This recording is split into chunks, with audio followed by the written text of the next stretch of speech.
Hello, good afternoon all of you. Let's start our class Plant Kingdom जो कल हम देख रहे थे। तो प्लांट किंगडम में आप कल ये देखे थे कि हम अलगी, ब्रायो, फिर टेरिडो, फिर जिम्नो और एंजियो, ये 5 क्लास है हम देखे थे कल। ठीक है, पहले एक बार साउंड वाउंड क्लियर है, वर्ड्स दिख रहे हैं, एक बार बताना है तो अभी बता दो, बीच क्लास में फिर डिस्टर्ब नहीं करना बेटा।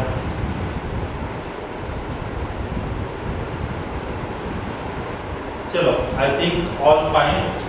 तो अलगी देखे, ब्रायो, टेरिडो, जिम्नो, एंजियो। अब क्या है बेटा कि एंजियो को भी जैसे आप प्लांट पहले किंगडम पढ़े, क्लासिफिकेशन पढ़े, कार्लोस लिनियज का पढ़े, फिर उसके बाद 2 kingdom, 3 kingdom, 4 kingdom, 5 kingdom, RH Whittaker का क्लासिफिकेशन तब पढ़े। आरएच विटेकर के क्लासिफिकेशन में आप ये देखे कि प्लांट एक किंगडम है, किंगडम के अंदर फिर आप डिवीजन देखिए, अलगी, ब्रायो, टेरिडो, जिम्नो, एंजियो। एंजियो के अंदर भी मोनोकॉट, डाइकॉट ये सब मिलेगा, फिर उसके अंदर में कई सारे फैमिली मिलेंगे। तो इनको जो डिवीजन किया गया है अंदर, एंजियो को, जिम्नो को जो अंदर डिवीजन किया गया है, क्लासिफाई किया गया है, क्लासिफिकेशन किया गया है, उसको हम बोलते हैं बेटा system of classification. System of classification. System of classification में पहला टाइप देखते हैं कि क्लासिफाई करने का क्या क्या तरीका है। पहला तरीका है आर्टिफिशियल सिस्टम।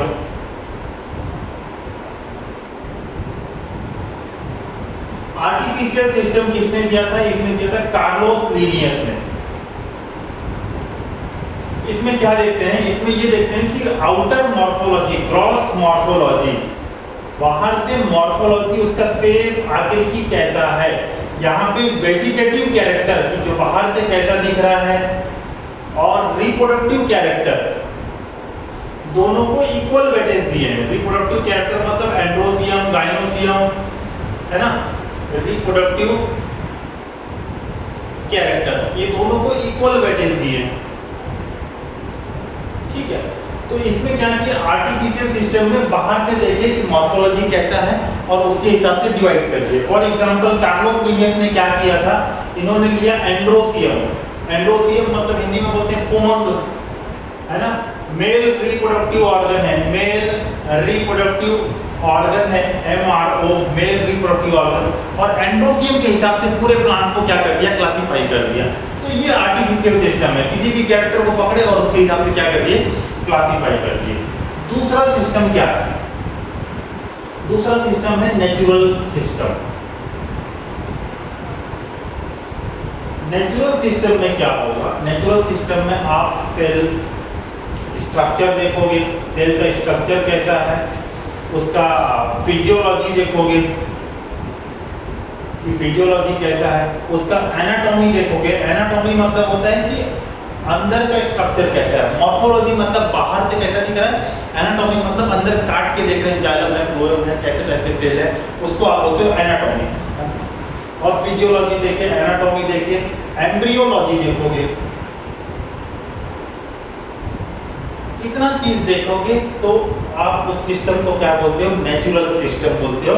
कि आपने सेल स्ट्रक्चर, यूनिसेलुलर है, मल्टीसेलुलर स्ट्रक्चर कैसा है, उसके बाद उसका फिजियोलॉजी भी देखा है, उसका एम्ब्रियोलॉजी भी देखा है, उसका एनाटॉमी भी देखा है, उसका मॉर्फोलॉजी भी देखा है। You have looked into all the character, सभी कैरेक्टर को आपने देखने का कोशिश किया है और उसके हिसाब से आपने क्या किया है, क्लासिफाई किया है फर्दर। तो इस टाइप के सिस्टम को आप क्या बोलोगे, नेचुरल सिस्टम। नेचुरल सिस्टम का एग्जांपल आप याद रखोगे, Bentham and hookers classification. Bentham and hookers classification, ये जो सिस्टम है, बेंथम और हुकर ने जो अपनाया था, उस सिस्टम को हम क्या बोलते हैं, नेचुरल सिस्टम। तो आपको डायरेक्ट क्वेश्चन पूछेगा, Bentham and Hooker classification was based on artificial system और नेचुरल सिस्टम, तो आंसर क्या आ जाएगा, नेचुरल सिस्टम। तीसरा हो जाएगा आपके पास फाइलोजेनेटिक क्लासिफिकेशन। फाइलोजेनेटिक क्लासिफिकेशन, इसमें क्या करते हैं, इसमें ये करते हैं, इसमें कॉमन एंसेस्टर खोजते हैं। कॉमन एंसेस्टर, एंसेस्टर मतलब पूर्वज, जैसे हम हमारे पूर्वज क्या हैं, चिंपांजी, गोरिल्ला, ये सब हमारे पूर्वज हैं, तो हम उनसे आए हुए हैं, तो हमको उठा के कहाँ रख दिए, प्राइमेट्स में रख दिए, है ना, क्लासीफाई कर दिए। तो कॉमन एंसेस्टर खोज के इसी को हम बोलते हैं फाइलोजेनी। कॉमन एंसेस्टर को हम क्या बोलते हैं, फाइलोजेनी। कॉमन एंसेस्टर को खोज के जो सेम पूर्वज से आए हुए हैं सबको एक साथ रख दो, आप क्लासीफाई कर दो, वो क्या होगा, फाइलोजेनी। और इस मेथड ऑफ क्लासिफिकेशन को आप क्या बोलोगे, फाइलोजेनेटिक क्लासिफिकेशन। चौथा नंबर, न्यूमेरिकल टैक्सोनॉमी। इसमें कुछ आप मेरे ख्याल से बायोलॉजिकल क्लासिफिकेशन जब पढ़े हो तब पढ़े होंगे। न्यूमेरिकल क्लासिफिकेशन, न्यूमेरिकल क्लासिफिकेशन में क्या होगा कि आप एक कैरेक्टर लिए, सपोज एंड्रोसियम ले लिए, गायनोसियम ले लिए, आप जाइलम ले लिए, फ्लोएम ले लिए, कुछ भी एक कैरेक्टर ले लिए, और कैरेक्टर लेके क्या कर दिए, उसको कोड दे दिए। कैरेक्टर लिए और उसको क्या असाइन कर दिए, कोड। फॉर एंड्रोसियम 3 नंबर है कोड, गायनोसियम 4 नंबर है, लीफ सर्कुलर है 5 नंबर कोड, लीफ लंबे लंबे हैं 6 नंबर कोड। आप कोडिंग कर दिए, कैरेक्टर लिए कोड कर दिए उसको। लार्ज नंबर ऑफ कैरेक्टर लोगे, कैरेक्टर का नंबर क्या होगा, ज्यादा होगा, लार्ज नंबर ऑफ कैरेक्टर्स। जैसे आर्टिफिशियल सिस्टम में क्या था, सिंगल कैरेक्टर लिया, एंड्रोसियम लिया और क्लासिफाई कर दिया। यहाँ पे ऐसा नहीं है, यहाँ पे आप क्या कर रहे हो, कैरेक्टर ले रहे हो, बोथ वेजिटेटिव कैरेक्टर और रिप्रोडक्टिव कैरेक्टर, लेकिन लार्ज नंबर में बहुत सारे कैरेक्टर ले रहे हो और सब कैरेक्टर को अलग अलग कोड असाइन कर दिए। अब कोड असाइन करके क्या करोगे, इसको कंप्यूटर बेस्ड क्लासिफिकेशन करोगे, कंप्यूटर में डाल दोगे पूरा डाटा, कंप्यूटर बेस्ड एल्गोरिथम लगाओगे और क्लासिफाई करो। कंप्यूटर में क्या चीज, आप 2-4 प्लांट के लिए एग्जांपल और सबका कोड दे दिए कि इसका ये कोड, इसका ये कोड, सब इसमें है, तो आप दिए कोड, यस प्रेजेंट, इसमें है, नहीं है प्रेजेंट, कोड नहीं है, नहीं है, नहीं है, ऐसे करके पूरा बनाए, फिर कंप्यूटर में डाल दिए। कंप्यूटर क्या करेगा, जिसके पास जिसका कोड सेम टू सेम आ रहा है या फिर जिसमें ज़्यादा कोड मैचिंग हो रहा है, वो सबको पकड़ के क्या करेगा, एक क्लास बना देगा। इस टाइप के क्लासिफिकेशन को आप क्या बोलते हो, न्यूमेरिकल क्लासिफिकेशन। न्यूमेरिकल मतलब नंबर्स, आप कोड दिए हो, नंबरिंग की हो कोडिंग का, है ना, इसको आप बोल दिए न्यूमेरिकल क्लासिफिकेशन। चौथा, उसके बाद पांचवा हो जाएगा आपका कैरियोटैक्सोनॉमी।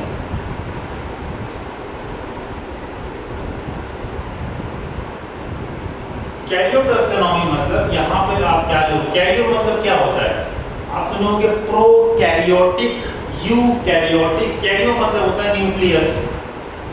न्यूक्लियस में आप क्या देखोगे, क्रोमोसोम देखोगे, और क्रोमोसोम का 2 चीज देखोगे, एक तो नंबर स्ट्रक्चर देखोगे और बिहेवियर देखोगे उसका, कि बिहेवियर कैसा है, माइटोसिस, मियोसिस, किस प्रकार से वो अलग हो रहे हैं, कैसे हैं, बिहेवियर देखोगे।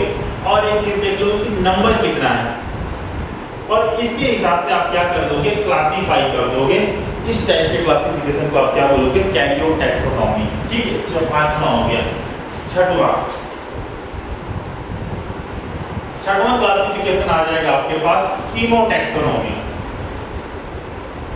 कीमोटैक्सोनॉमी, कीमो मतलब क्या, केमिकल, नाम से पता चल रहा है chemical, so based on chemical present, based on chemical का टाइप जो होगा, प्रेजेंट होगा, उसके हिसाब से क्या करोगे, अगर क्लासिफाई करोगे तो उसको आप क्या बोलोगे, कीमोटैक्सोनॉमी। एग्जांपल प्लांट्स में होता है secondary metabolites, based on secondary metabolites,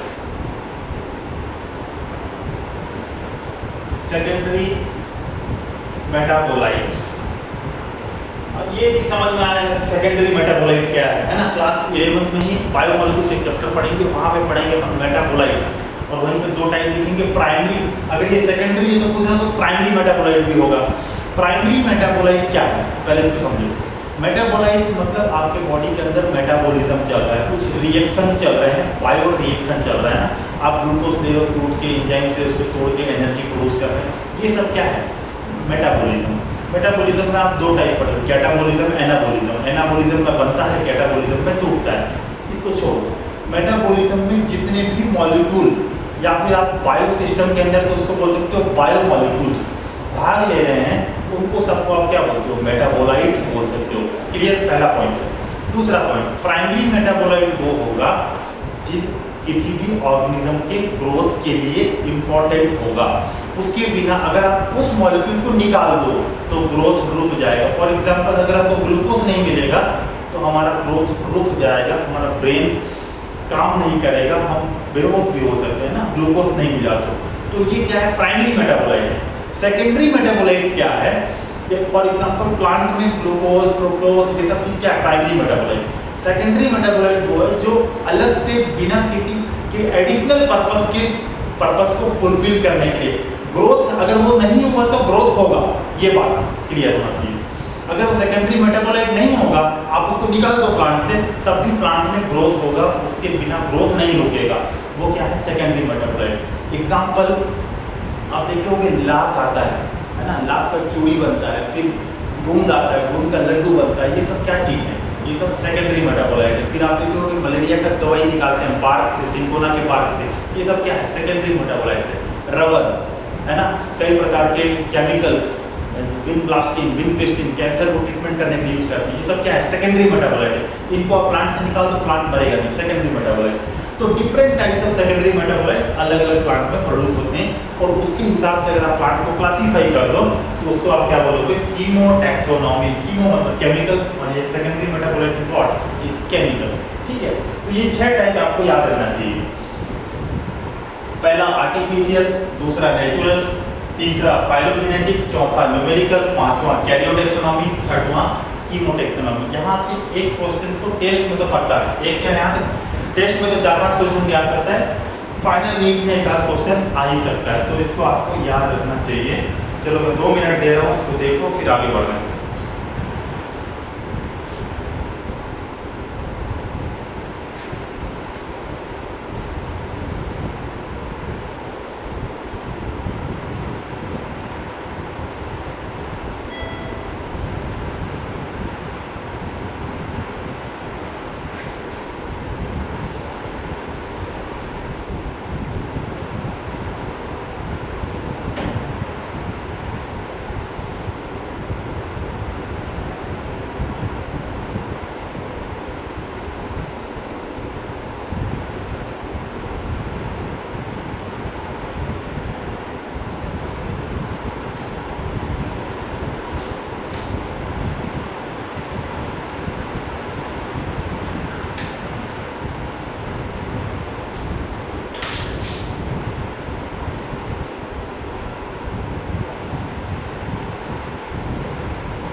ठीक है, तो अपन पहला स्टार्ट कर रहे हैं बेटा अलगी। पहला डिवीजन स्टार्ट कर रहे हैं अलगी। सबसे पहले अपन क्या देखेंगे, इसका हैबिटेट देखेंगे, इसका वास स्थल मतलब ये रहता कहाँ है ये देखेंगे। हैबिटेट के बाद क्या देखेंगे, इसका स्ट्रक्चर देखेंगे, ठीक है, और उसके बाद इसका न्यूट्रिशन देखेंगे, और उसके बाद लास्ट में इसका क्या देखेंगे, रिप्रोडक्शन देखेंगे। ठीक है, एक एक करके देखते हैं। हैबिटेट ज्यादातर ये क्या होंगे बेटा, एक्वाटिक होंगे। आपको पहले बोला था कि लाइफ इवॉल्व इन वाटर, तो अलगी कहाँ थे, वाटर में थे, तो ये कैसे होंगे, एक्वाटिक होंगे। एक्वाटिक में क्या क्या हो सकता है, फ्रेश वाटर हो सकता है, दूसरा मेराइन वाटर हो सकता है,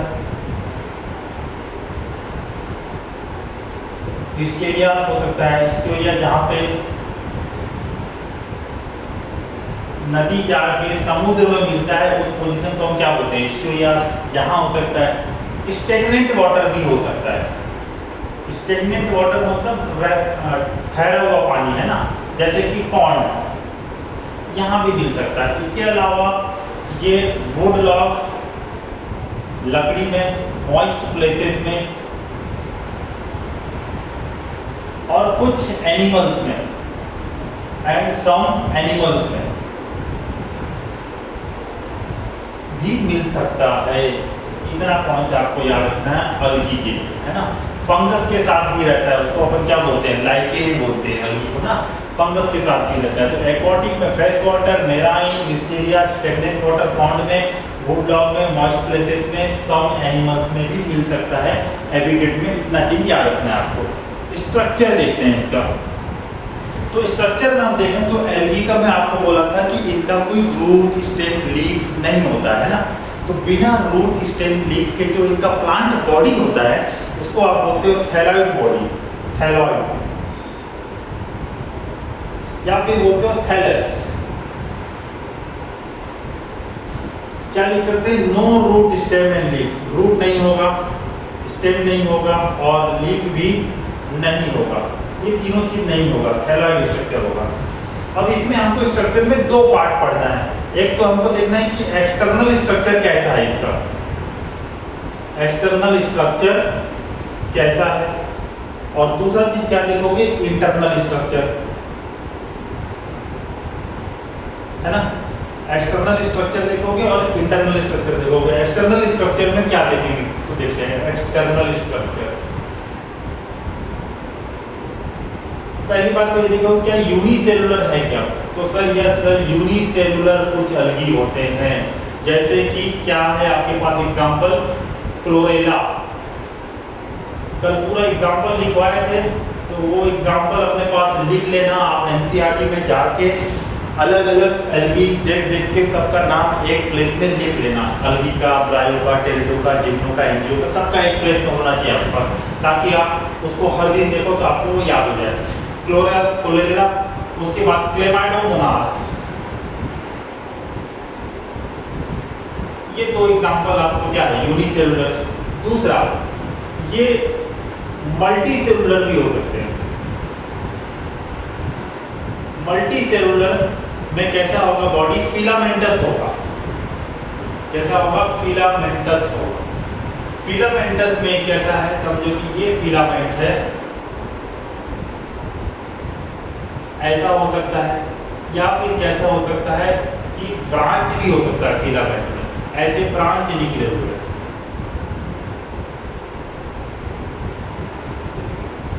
तो ये फिलामेंटस अनब्रांच, और ये क्या हो जाएगा, फिलामेंटस ब्रांच।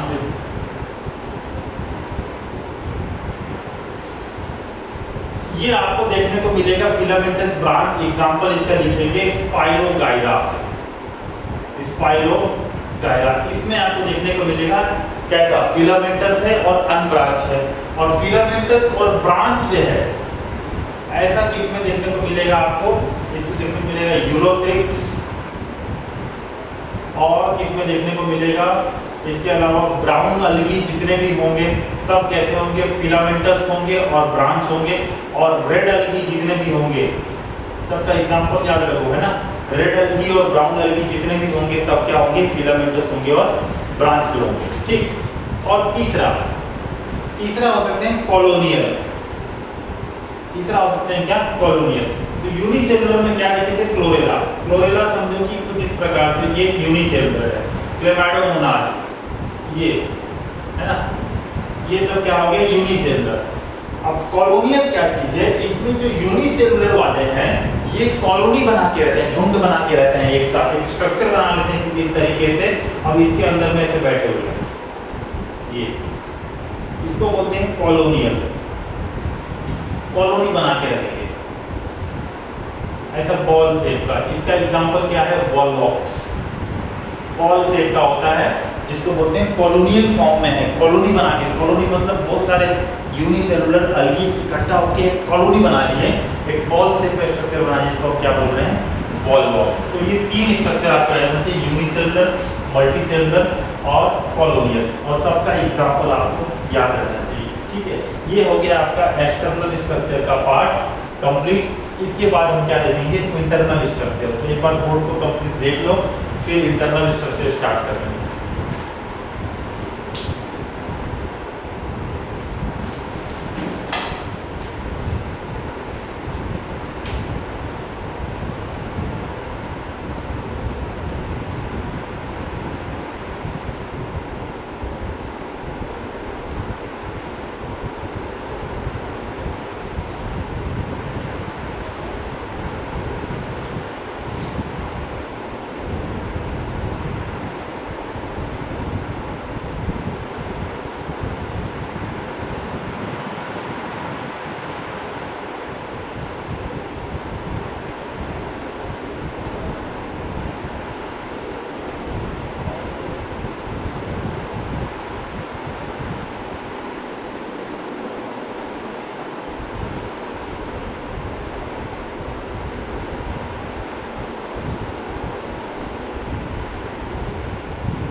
चलो आगे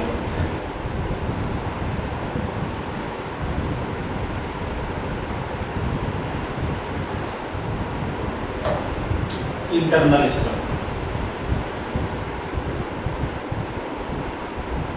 इंटरनल स्ट्रक्चर में हम चार चीज देखेंगे। देखो अलगी में, अलगी यूकैरियोटिक है, न्यूक्लियस होगा, माइटोकॉन्ड्रिया होगा, जितने भी ऑर्गेनल से वो होंगे वो मैं आपको नहीं बता रहा हूँ। माइटोकॉन्ड्रिया वर्क नहीं होगा, न्यूक्लियस वर्क नहीं होगा। इंटरनल स्ट्रक्चर में हम कुछ और बात करेंगे। क्या बात करेंगे, क्या क्या देखेंगे। देखो पहला चीज तो हम ये देखेंगे कि सेल वॉल किस चीज का बना हुआ है, ठीक है, पहला ये देखेंगे इंटरनल स्ट्रक्चर में। दूसरा क्या देखेंगे कि पिगमेंट्स फ्लैजेला है कि नहीं, ये देख लेंगे, फ्लैजेला है कि नहीं, फ्लैजेला मूवमेंट के लिए काम करता है तो फ्लैजेला है कि नहीं ये देख लेंगे। तीसरा हम देख लेंगे कि पिगमेंट्स किस किस टाइप के हैं, क्या पिगमेंट्स में फर्क है। और चौथा हम क्या देखेंगे कि स्टोरेज क्या है, कुछ फूड को स्टोर करके रखते हैं, तो स्टोर कर रहे हैं अलगी अगर अलग अलग, तो फोटोसिंथेसिस करके ग्लूकोज बना रहे हैं, ग्लूकोज को किस फॉर्म में स्टोर कर रहे हैं वो देखेंगे अपन। सेल वॉल, तो सेल वॉल में सबसे पहले एक चार्ट बना लेते हैं अपन।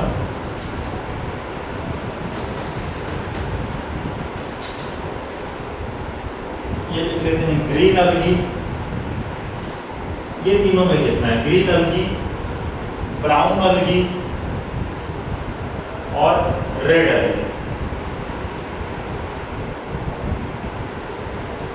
तो सेल वॉल में सबके पास सेलुलोज होगा। पहला पॉइंट तो सिंपल है कि सबके पास सेलुलोज होगा। यहां भी सेलुलोज है, यहां भी सेलुलोज है। सेलुलोज सब जगह होगा। किधर होगा सर? अंदर की तरफ होगा, तो इनर साइड में। अगर मान लो ये अलगी है तो इसके अंदर साइड में ये सेलुलोज है और बाहर में एक और लेयर है ना। तो बाहर वाला लेयर ग्रीन अलगी में किसका होता है? पेक्टिन का बना होता है। किसका बना होता है? पेक्टिन का बना होता है। और ब्राउन अलगी में सेलुलोज के साथ में एल्जीन होता है, या फिर कभी कभार किसी बुक में आपको एल्जीनिक एसिड लिख देता है। तो दोनों सेम चीज है बेटा, एल्जीन या फिर एल्जीनिक एसिड। और रेड अलगी में सेलुलोज के साथ में बाहर में, आउटर में, सेलुलोज इनर लिखे अपन, तो ये सब बाहर है, पेक्टिन बाहर, एल्जीनिक बाहर, ये भी। तो यहाँ पे होता है केराजिन, ये एल्जीन, ये केराजिन प्लस पॉलीसल्फेट ईस्टर, ये दो चीज मिलेगा, पॉलीसल्फेट ईस्टर। ठीक है, क्लियर? सेल वॉल देख रहे हैं इंटरनल स्ट्रक्चर में, आप देखें कि ग्रीन अलगी में सेलुलोज प्रेजेंट है अंदर की तरफ और बाहर में उसके एक लेयर बना हुआ है। किसका बना हुआ है? पेक्टिन का बना हुआ है। यही चीज ब्राउन अलगी में बाहर का जो लेयर है वो एल्जीन का बना हुआ है, जबकि इधर पेक्टिन का बना हुआ था। और ये चीज सेलुलोज के साथ में बाहर में यहाँ पे कौन है? केराजिन है। ये ज्यादा इंपॉर्टेंट है, ये भूल जाओगे तो कोई दिक्कत नहीं है, लेकिन केराजिन ज्यादा इंपॉर्टेंट है। ठीक है, एल्जीन और केराजिन क्या है? इसको लिखो अगर, एल्जीन एंड केराजिन, ये दोनों हाइड्रोकोलाइड्स हैं। हाइड्रोकोलाइड्स क्या होते हैं? कोलाइड मतलब पार्टिकल्स होते हैं जो कि इनके पास वाटर होल्डिंग कैपेसिटी होता है। ये पानी को पकड़ के रख सकते हैं, वाटर होल्डिंग कैपेसिटी होता है, इसीलिए इसको बोलते हैं हाइड्रोकोलाइड्स। एल्जीन और केराजिन, एल्जीन कहाँ मिलेगा? क्वेश्चन आता है ब्राउन अलगी में। केराजिन कहाँ मिलेगा? क्वेश्चन आता है रेड अलगी में। Clear? Cell wall I think आपका तीनों के लिए क्लियर हो गया। फ्लैजेला को देखते हैं।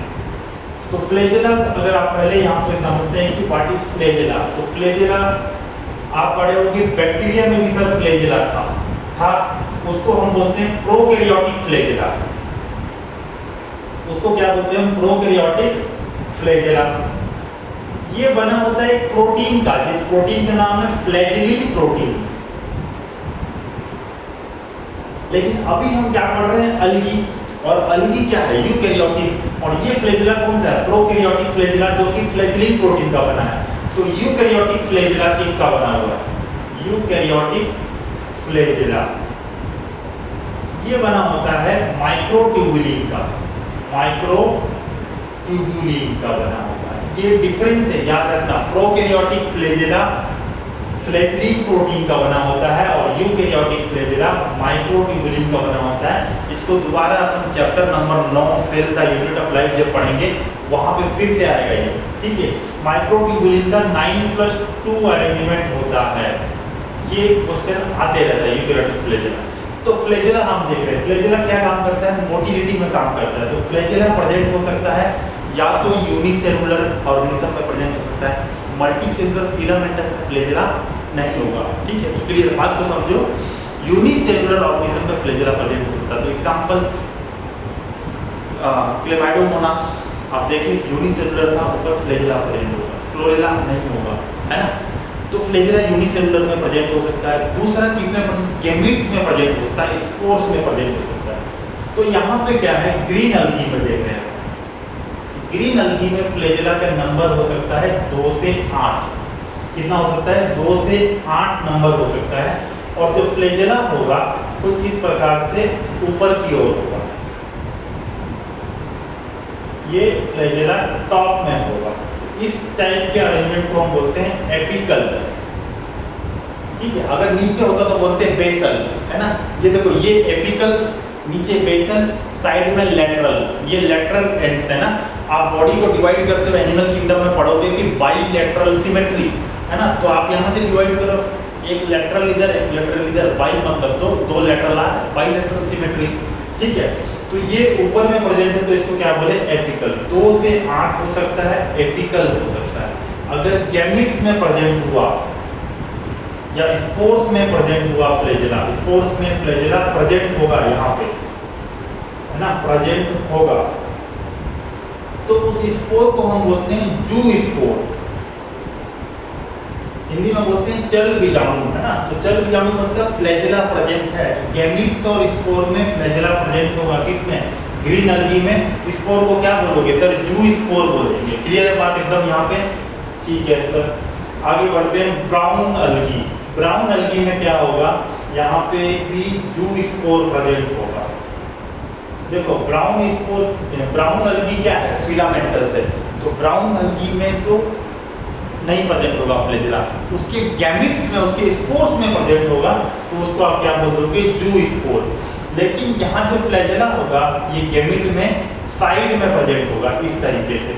नंबर कितना होगा, 2। नंबर कितना होगा, 2 होगा, और साइड में प्रेजेंट होगा, तो साइड में हम क्या बोले इसको, लैटरल। फ्लैजेला प्रेजेंट होगा, कैसा होगा, लैटरल होगा। यहाँ पे कैसा था, एपिकल था। नंबर कितना था, 2 से 8 था। यहाँ पे सिर्फ कितना है, 2 है। वो भी कैसा है, साइड में है फ्लैजेला, लैटरल टाइप का। ठीक है, ये हो गया जू स्पोर। उसके बाद रेड अलगी में फ्लैजेला एब्सेंट, यहाँ फ्लैजेला नहीं होगा। Flagella absent in spores, spore या गैमीट में फ्लैजेला यहाँ पे नहीं होगा। तो फ्लैजेला प्रेजेंट था तो जू स्पोर बोले। फ्लैजेला अगर एब्सेंट है तो उसका नया नाम आएगा ए प्लेनोस्पोर, ए प्लेनोस्पोर। क्लियर है बात एकदम। फिर से बोल रहा हूँ, देखो फ्लैजेला यूनिसेलुलर ऑर्गेनिज्म ग्रीन अलगी में मिलते हैं। कल आप देखे क्लेमाइडोमोनास, क्लोरेला, ये सब किसके एग्जांपल होते हैं, यूनिसेलुलर। तो यूनिसेलुलर ऑर्गेनिज्म के ऊपर फ्लैजेला प्रेजेंट हो सकता है, मल्टीसेलुलर के ऊपर नहीं। पहला पॉइंट। दूसरा पॉइंट ये कि फ्लैजेला गैमीट में प्रेजेंट हो सकता है, स्पोर्स में प्रेजेंट हो सकता है। तो यहाँ पे क्या है, यहाँ पे यूनिसेलुलर ऑर्गेनिज्म क्लेमाइडोमोनास में भी है फ्लैजेला, और गैमीट्स में भी फ्लैजेला है। कितना है सर, 2 से 8 है। पोजीशन क्या है, एपिकल है, टॉप में है। नाम क्या बोले, जू स्पोर। जू मतलब चल होता है, चल चल मतलब मूवमेंट करने वाला। फ्लैजेला प्रेजेंट है तो मूवमेंट करेगा, तो नाम क्या है, जू स्पोर। ब्राउन अलगी में जू स्पोर है, प्रेजेंट है। इनके बॉडी में फ्लैजेला नहीं होगा, इनकी गैमेट्स में स्पोर में प्रेजेंट होगा, तो इसको नाम क्या है, जू स्पोर। और फ्लैजेला 2 होगा नंबर में, और कैसा होगा, लैटरल होगा। क्लियर। और तीसरा, रेड अलगी में फ्लैजेला एब्सेंट होगा, और उस टाइप के स्पोर्स को आप बोलते हो ए प्लेनोस्पोर्स। ठीक है, पॉइंट याद रखो। ए प्लेनोस्पोर कैसा होगा, नॉन मोटाइल होगा। फ्लैजेला प्रेजेंट नहीं है तो कैसा होगा, ये नॉन मोटाइल होगा। क्लियर है बात। आगे बढ़ते हैं, पिगमेंट्स देख लेते हैं। पिगमेंट्स आप पढ़े होंगे, फोटोसिंथेसिस आप पढ़ते हुए याद होंगे, 8वीं 9वीं 10वीं कहीं ना कहीं जरूर पढ़ोगे। फोटोसिंथेसिस में आप पढ़ोगे क्लोरोफिल, कैरोटीनॉइड्स, अलग अलग टाइप का पिगमेंट्स होता है ना। Chlorophyll A, B, C, D, है ना, कई प्रकार के क्लोरोफिल होते हैं। फिर कैरोटीनॉइड्स, ज़ैंथोफिल, अलग अलग पिगमेंट होते हैं। यहाँ पे पिगमेंट्स अलग अलग अलगी में कौन कौन सा क्लोरोफिल प्रेजेंट है। तो सबसे पहले स्टार्ट कर रहे हैं ग्रीन अलगी से। ग्रीन अलगी में क्लोरोफिल ए प्रेजेंट है। क्लोरोफिल ए को अपन रिएक्शन सेंटर बोलते हैं, रिएक्शन सेंटर बोलते हैं। ठीक है, मतलब समझना, फोटोसिंथेसिस अभी क्लास 11th में ही पढ़ना है हमको। फोटोसिंथेसिस चैप्टर आएगा, उसमें क्या है कि एक सेंटर मॉलिक्यूल होता है, टॉप में बैठा हुआ है, और बाकी आजू बाजू में बहुत सारे और भी पिगमेंट्स हैं। सेंटर मॉलिक्यूल से ही इलेक्ट्रॉन निकलता है, वो मेन है। बाकी सबकी थोड़ा थोड़ा अलग अलग वेवलेंथ का लाइट एब्जॉर्ब करके किसको देते हैं, सेंटर को। तो उसको हम बोलते हैं रिएक्शन सेंटर। तो रिएक्शन सेंटर में कौन होता है, क्लोरोफिल ए होता है। तो रिएक्शन सेंटर, अगर ये तीनों फोटोसिंथेटिक है तो रिएक्शन सेंटर तो सब में होगा। इसका मतलब क्लोरोफिल ए यहाँ भी होगा, और क्लोरोफिल ए यहाँ भी होगा। बात क्लियर है। क्लोरोफिल ए के साथ यहाँ पे क्लोरोफिल बी होगा, क्लोरोफिल बी होगा। ब्राउन अलगी में क्लोरोफिल ए के साथ क्लोरोफिल सी होगा। ठीक है, और क्लोरोफिल सी के साथ में यहाँ पे एक और पिगमेंट होगा जिसको बोलोगे फ्यूकोजेंथिन। फ्यूकोजेंथिन, इसका कलर होता है बेटा ऑलिव ग्रीन से लेके ब्राउन कलर, ऑलिव ग्रीन से लेके ब्राउन कलर तक का कलर देता है कौन, फ्यूकोजेंथिन। इसी पिगमेंट के कारण ये कैसे दिखते हैं, ब्राउन दिखते हैं, इसलिए इसको क्या बोलते हैं, ब्राउन अलगी। फ्यूकोजेंथिन याद रखना है, कौन से पिगमेंट के कारण ब्राउन अलगी ब्राउन दिखता है, जैसे fucoxanthin. Chlorophyll A plus C, red algae में क्लोरोफिल ए के साथ क्लोरोफिल डी होगा, क्लोरोफिल ए के साथ क्लोरोफिल डी होगा, और क्लोरोफिल डी के साथ में यहाँ पे एक और पिगमेंट होगा जिसको बोलोगे फाइकोइरिथ्रीन। फाइकोइरिथ्रीन, इरिथ्रीन, इरिथ्रो मतलब होता है आपका आरबीसी, रेड ब्लड सेल को ही नाम बोलते हैं इरिथ्रोब्लास्ट। कैसा होता है? रेड कलर का होता है। रेड अलगी में एक पिगमेंट है उसका नाम है फाइकोइरिथ्रीन, ठीक है। यही देता है क्या? Red colour to red algae. Bracket में लिख रहे हैं रेड कलर, तो red colour to red algae कौन दे रहा है बोलने से फाइकोइरिथ्रीन। ब्राउन कलर कौन दे रहा है सर? फ्यूकोजेंथिन दे रहा है, ठीक है। क्लियर? तो सिंपल, क्लोरोफिल ए तीनों में होगा, फिर उसके बाद आप क्या लिखते हो? बी सी डी, सिंपल हो गया। क्लोरोफिल ए के साथ बी होगा, क्लोरोफिल ए के साथ सी होगा, क्लोरोफिल ए के साथ डी होगा। बस यहाँ पे फ्यूकोजेंथिन होगा और यहाँ पे फाइकोइरिथ्रीन एक्स्ट्रा होगा, इसके अलावा और कुछ नहीं है, सिंपल, ठीक है। स्टोरेज लास्ट, ठीक है। स्टोरेज यहाँ पे होगा स्टार्च के साथ में ऑयल, स्टार्च के साथ में ऑयल होगा, क्लियर? स्टार्च के साथ में ऑयल हो गया। फिर यहाँ पे होगा मैनिटोल, ठीक है। मैनिटोल प्लस और लेमिनेरियम स्टार्च,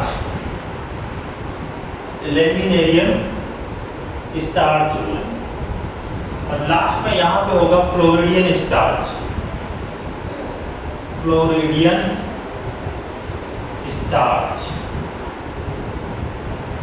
ग्लाइकोजन के जैसा दिखता है ये मॉलिक्यूल। ये मॉलिक्यूल कैसा है बोलने से कभी बार क्वेश्चन आ जाता है, ग्लाइकोजन के जैसा है, ठीक है। ये स्टोरेज मॉलिक्यूल है, मतलब फोटोसिंथेसिस कर रहे हैं plant algae, and they are making some byproduct from the photosynthesis, जैसे कि ग्लूकोज बना रहे हैं।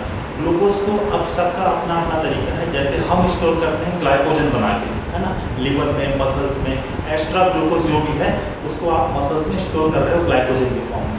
ऐसे ही सभी ऑर्गेनिज्म अलग अलग तरीके से स्टोर करते हैं उसको, राइट। तो ग्रीन अलगी स्टार्च के फॉर्म में स्टोर कर रहा है उसको, स्टार्च पोटैटो में होता है ना, स्टार्च प्लस ऑयल, इस फॉर्म में स्टोर कर रहा है। ब्राउन अलगी क्या कर रहा है? मैनिटोल, है ना, किस फॉर्म में? मैनिटोल, या फिर इसको बोलते हैं लेमिनेरियन स्टार्च। और रेड अलगी कर रहा है फ्लोरिडियन स्टार्च के फॉर्म में। फ्लोरिडियन स्टार्च किस तरीके का मॉलिक्यूल है बोलने से? रिजेंबल, दिखता कैसा है बोलने से? ग्लाइकोजन की तरह दिखता है सर, ठीक है। ये जितना यहाँ पे जो डिफरेंस लिखे हो, यहाँ से क्वेश्चन आने का है ना, समझ लो कि डिफरेंस वाला पॉइंट है। सेम रहने से कोई दिक्कत नहीं है, जहाँ डिफरेंस आ रहा है। वैसे आपको पूछ लिया ब्राउन अलगी में which pigments are present sir? Chlorophyll A और उसके साथ में सी और फ्यूकोजेंथिन, ये सब क्वेश्चन हैं, ठीक है। तो इसको एक बार आप देखो, पूरा कंप्लीट करो, इसके बाद आगे बढ़ते हैं, 5 मिनट और क्लास लेते हैं। चलो इसको एक बार रिवाइज करो।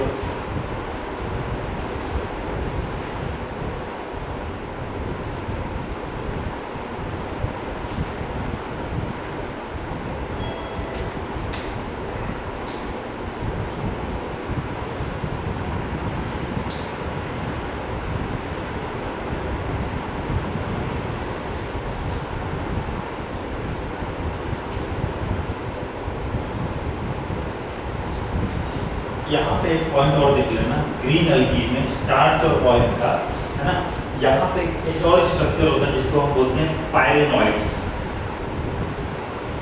पायरेनॉइड्स क्या है?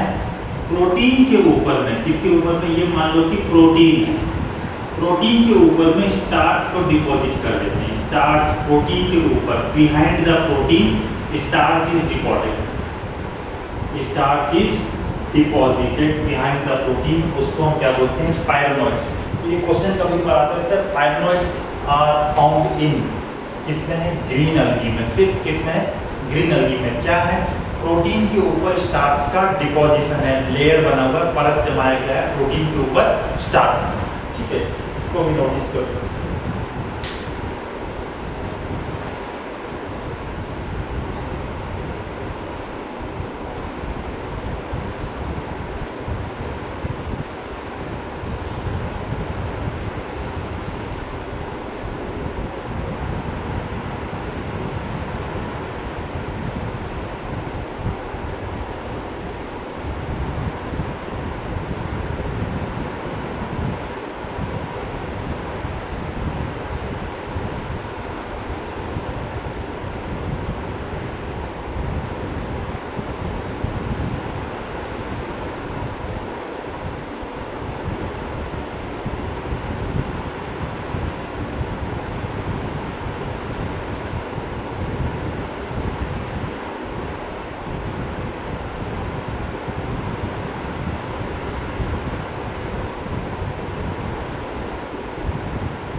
एनसीईआरटी में भी ये आपको एक चार्ट में दिया हुआ है ना, वहाँ से एक बार रिवाइज करना, सब पॉइंट्स को याद करना। मैं आपको टर्म समझा दिया, मतलब एपिकल मतलब क्या होता है, लेटरल मतलब क्या होता है, जू स्पोर कब बोलेंगे, फ्लैजेला प्रेजेंट होगा, फ्लैजेला नहीं प्रेजेंट होगा तो एप्लेनो बोलेंगे। टर्म से ये सीखना जरूरी है।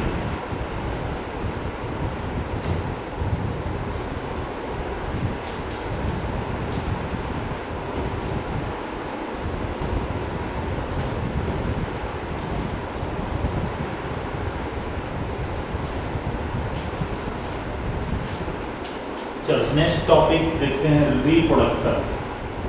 स्ट्रक्चर देख लिए, हैबिटेट देख लिए, अब क्या देखते हैं, रिप्रोडक्शन। फिर से वापस किस में देखेंगे, ग्रीन अलगी में देखेंगे, उसके बाद ब्राउन में देखेंगे, और ब्राउन के बाद रेड अलगी में देखेंगे। ठीक है, ग्रीन अलगी में रिप्रोडक्शन पहला एक टाइप होगा वेजिटेटिव बोलते हैं जिसको फ्रेगमेंटेशन। कौन सा, फ्रेगमेंटेशन।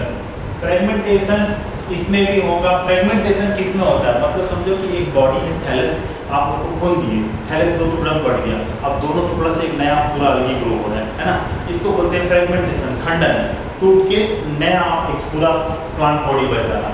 फ्रेगमेंटेशन मल्टी सेलुलर अलगी में होगा। किसमें होगा, मल्टी सेलुलर में। यूनिसेलुलर को आप खोल दोगे, एक ही जो सेल था बेचारा उसको भी खोल के तोड़ोगे तो कैसे चलेगा, है ना। मल्टी सेलुलर फिलामेंटस में होगा ये,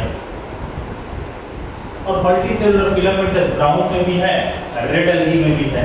तो यहाँ पे भी फ्रेगमेंटेशन होगा और यहाँ पे भी फ्रेगमेंटेशन होगा, राइट। दूसरा मेथड कौन सा है, एसेक्सुअल मेथड। एसेक्सुअल रिप्रोडक्शन कैसे होगा, तो एसेक्सुअल रिप्रोडक्शन यहाँ पे आप देखेंगे कि स्पोर जो बन रहा था उसमें फ्लैजेला प्रेजेंट था, और फ्लैजेला प्रेजेंट था मतलब जू स्पोर था। तो एसेक्सुअल रिप्रोडक्शन किससे होगा, जू स्पोर से होगा, बाय जू स्पोर। यहाँ पे भी सर जू स्पोर होगा, क्योंकि आप बोले थे 2 फ्लैजेला प्रेजेंट होगा लैटरल साइड में, तो यहाँ पे भी किससे होगा, एसेक्सुअल जू स्पोर से होगा। और यहाँ पे किससे होगा, एप्लेनोस्पोर से होगा। ठीक है, एप्लेनोस्पोर से होगा। और लास्ट क्या है, ये हो गया वेजिटेटिव टाइप जिसको बोले फ्रेगमेंटेशन। एसेक्सुअल देखिए कि स्पोर से हो रहा है, एसेक्सुअल किससे हो रहा है, स्पोर से हो रहा है। स्पोर्स का टाइप देख लिया आपकी, जू स्पोर और एप्लेनोस्पोर। तो तीसरा टाइप है सेक्सुअल रिप्रोडक्शन। सेक्सुअल रिप्रोडक्शन आपको दिया हुआ है एनसीईआरटी में कि ग्रीन अलगी में आइसोगेमस, एनाइसोगेमस और ऊगेमस टाइप का होता है। किस टाइप का होता है, आइसोगेमस, एनाइसोगेमस और ऊगेमस टाइप का होता है। आइसोगेमस मतलब समझ लो क्या क्या है इसका। आइसोगेमस मतलब अगर गैमेट्स मॉर्फोलॉजिकली सिमिलर है, दिखने में कैसे हैं बेटा, सिमिलर है, मॉर्फोलॉजिकली सिमिलर है, सिमिलर दिखते हैं। जैसे कि मान लो कि ये 2 गैमेट है, दोनों मोटाइल है, ये दोनों सेम दिख रहे हैं, क्या बोल दोगे इसको आप, आइसोगेमस। दोनों नॉन मोटाइल है, क्या बोल दोगे, एनाइसोगेमस, सॉरी आइसोगेमस। दोनों नॉन मोटाइल है, फ्लैजेला नहीं है, दोनों सिमिलर दिख रहे हैं ना, दोनों सिमिलर दिख रहे हैं, फ्लैजेला है, साइज भी सेम है, कौन सा हो जाएगा, आइसोगेमस टाइप का हो जाएगा। अगर दोनों फ्लैजेला प्रेजेंट है मतलब मोटाइल है, मोटाइल वाला ये आपको दिखेगा क्लेडोफोरा में। यहाँ लिख लेते हैं, आइसोगेमस में 2 टाइप हो सकता है, एक हो सकता है मोटाइल, मोटाइल मतलब फ्लैजेला प्रेजेंट है, किसमें दिखेगा, क्लेडोफोरा, ठीक है, और क्लेमाइडोमोनास, ये दोनों में गैमेट्स जो होगा ऐसा होगा। और नॉन मोटाइल, दूसरा टाइप कौन सा लिख रहे हैं, नॉन मोटाइल किसमें होगा, स्पाइरोगायरा में होगा, ठीक है। एनाइसोगेमस के लिए मतलब आइसोगेमस क्या बोले कि मॉर्फोलॉजिकली सेम दिखता है सर, दोनों या तो मोटाइल हो सकते हैं या तो नॉन मोटाइल हो सकते हैं, और साइज भी क्या होगा, सेम होगा। तो एनाइसोगेमस क्या है, दोनों अलग दिखते हैं, थोड़ा मॉर्फोलॉजिकली दिखने में, आकृति में बाहर रूप से कैसे दिखते हैं, अलग दिखते हैं। मान लो कि एक गैमेट ऐसा है और दूसरा गैमेट में फ्लैजेला है, क्या दोनों सेम दिख रहे हैं, नहीं दिख रहे हैं सर, एक में तो निकला हुआ है फ्लैजेला और एक में नहीं निकला हुआ है। है ना। साइज भी डिफरेंट हो सकता है, छोटा है, एक थोड़ा उससे बड़ा है और फ्लेजेला भी है, या फिर छोटे वाले में फ्लेजेला है और थोड़ा सा ये इससे बड़ा है। इस टाइप को क्या बोलते हैं? एनाइसोगेमस। इसमें एग्जाम्पल क्या आएगा? यूडुरिना। एग्जाम्पल क्या आ जाएगा? यूडुरिना। और लास्ट में कौन सा है? oogamous। oogamous में क्या होगा? मेल गैमेट छोटा होगा, मेल गैमेट क्या होगा? छोटा होगा, और फीमेल गैमेट लार्ज होगा। Female gamete large and stationary होगा, मूवमेंट नहीं करेगा। स्टेशनरी बोलने से नॉन मोटाइल, स्टेशनरी, स्टेशनरी मतलब बैठा हुआ है एक जगह। oogamous female gamete. अगर फीमेल गैमेट बहुत बड़ा है, लार्ज है, स्टेशनरी है, मेल गैमेट मोटाइल या नॉन मोटाइल है, तो इस टाइप के रिप्रोडक्शन को आप बोलते हो oogamous। क्लियर है? तीनों का मतलब आपको समझाया हूँ, जाके एनसीईआरटी पढ़ना और सोच के देखना क्या बोले थे सर। ठीक है, एनाइसोगेमस का यूडुरिना एग्जांपल बताए, oogamous का एग्जांपल यहाँ लिख रहा हूँ वॉलवॉक्स। क्या लिख दिए? वॉलवॉक्स। ठीक है, उसके बाद ये हो गया आपका ग्रीन अल्गी। ठीक है, इसके बाद हम क्या देखेंगे? Brown algae. ब्राउन अल्गी में भी तीनों टाइप दिया हुआ है आपको। आइसोगेमस, एनसीईआरटी का कहना है बेटा कि ब्राउन अल्गी में भी रिप्रोडक्शन आइसोगेमस टाइप का भी होता है, जिसमें गैमेट सेम दिखेंगे, एनाइसोगेमस टाइप का भी होता है। ठीक है, और oogamous टाइप का भी होता है। ठीक है, लेकिन आपको यहाँ पे किसी का एग्जाम्पल नहीं दिया हुआ है आइसोगेमस और एनाइसोगेमस में, तो आपको याद करने का भी जरूरत नहीं है। लेकिन oogamous, ब्राउन अल्गी में oogamous का एग्जाम्पल आपको दिया हुआ है फ्यूकस। ये अल्गी है ब्राउन अल्गी, इसमें किस टाइप का रिप्रोडक्शन होता है बोलने से oogamous टाइप का होता है। पॉइंट याद रखना है आपने को। ठीक है, उसके बाद लास्ट में कौन सा है? Red algae. रेड अल्गी में कौन सा होगा? सिर्फ ओनली oogamous टाइप, इसमें सिर्फ oogamous टाइप का होगा। अगर आपको पूछते हैं ग्रीन अल्गी में किस टाइप का सेक्सुअल रिप्रोडक्शन, आप बोलोगे आइसोगेमस, एनाइसोगेमस, oogamous, तीनों टाइप का है। ब्राउन अल्गी में तीनों टाइप का है, आइसो, एनाइसो, oogamous। एग्जांपल किसका दिया हुआ? oogamous का। रेड अल्गी में किस प्रकार का रिप्रोडक्शन है? सेक्सुअल। कौन सा बोलोगे? सिर्फ oogamous टाइप का है। ठीक है, एग्जांपल सब लिख लेना, ग्रेसिलेरिया, पॉलीसाइफोनिया, है ना, और उसके बाद जेलिडियम। ये सब रेड अल्गी के एग्जांपल है, तो ये सभी एग्जांपल आ जाएंगे रेड अल्गी में। क्लियर है बात एकदम? पॉइंट। चलो क्लास को खत्म कर रहा हूँ यहीं पे। फिर से एक बार बोल देता हूँ आपको, रिप्रोडक्शन में 3 तरीके का रिप्रोडक्शन हो सकता है। एक है वेजिटेटिव रिप्रोडक्शन, प्रोपोगेशन रिप्रोडक्शन, जिसको आप बोल रहे हो फ्रेगमेंटेशन। फ्रेगमेंटेशन मतलब हिंदी में खंडन, है ना। तो फ्रेगमेंट हो जाएगा, टुकड़ा टूटेगा और उससे एक नया प्लांट बॉडी थैलस बन जाएगा, तो आप उसको बोले फ्रेगमेंटेशन। फ्रेगमेंटेशन यूनिसेलुलर में हो सकता है क्या? नहीं हो सकता है। यूनिसेलुलर को और क्या करोगे, है ना। तो फ्रेगमेंटेशन किसमें होगा? मल्टीसेलुलर में। तो ग्रीन अल्गी में कुछ यूनिसेलुलर है, कुछ मल्टीसेलुलर, तो मल्टीसेलुलर वाले में फ्रेगमेंटेशन होगा। ब्राउन अल्गी फ्रेगमेंटेशन होगा, रेड अल्गी फ्रेगमेंटेशन होगा, क्योंकि they are multicellular. Asexual method of reproduction किससे होगा? स्पोर से होगा। स्पोर यहाँ पे कैसा है? जू स्पोर है, मतलब फ्लैजेला प्रेजेंट है स्पोर में। यहाँ पे भी जू स्पोर है, यहाँ पे एक लेनो स्पोर है, नॉन मोटाइल है, यहाँ पे फ्लैजेला एब्सेंट है ना। पिछले टॉपिक में देखे थे। सेक्सुअल रिप्रोडक्शन 3 टाइप का। आइसोगेमस, आइसोगेमस मतलब दोनों गैमेट सिमिलर आइडेंटिकल दिखेंगे मॉर्फोलॉजी में भी। फ्लैजेला प्रेजेंट है तो दोनों में होगा, नहीं है तो दोनों में नहीं होगा, एकदम सेम दिख रहे हैं बोलने से आइसोगेमस। ठीक है, एनाइसोगेमस मतलब थोड़ा अलग है, एक में फ्लैजेला है, एक में नहीं है, एक थोड़ा छोटा है, एक थोड़ा बड़ा है। एनाइसोगेमस। oogamous एक मेल गैमेट छोटा रहेगा हमेशा और फीमेल गैमेट लार्ज बड़ा होगा और स्टेशनरी होगा, नॉन मोटाइल होगा। ठीक है, क्लियर। तो oogamous टाइप का मोस्ट ऑफ द रिप्रोडक्शन किससे होता है बेटा? oogamous से होता है। ठीक है, जैसे ह्यूमंस में कौन सा रिप्रोडक्शन है बोलने से? oogamous का। तो oogamous टाइप हो गया। ब्राउन अल्गी में भी ये तीनों होगा, आइसो भी होगा, एनाइसो भी होगा और oogamous भी होगा, लेकिन रेड अल्गी में सिर्फ oogamous टाइप का होगा। इतना पॉइंट आप याद रख लेते हो और एग्जांपल्स जो मैं लिखा हूँ याद रख लेते हो, तो आपका काम बन जाएगा। 4 नंबर आपका यहाँ से श्योर पक्का हो जाएगा। ठीक है, चलो क्लियर करो इसको, देखो 2-3 मिनट, फिर अपन क्लास को एंड कर रहे हैं, खत्म कर रहे हैं। Thank you.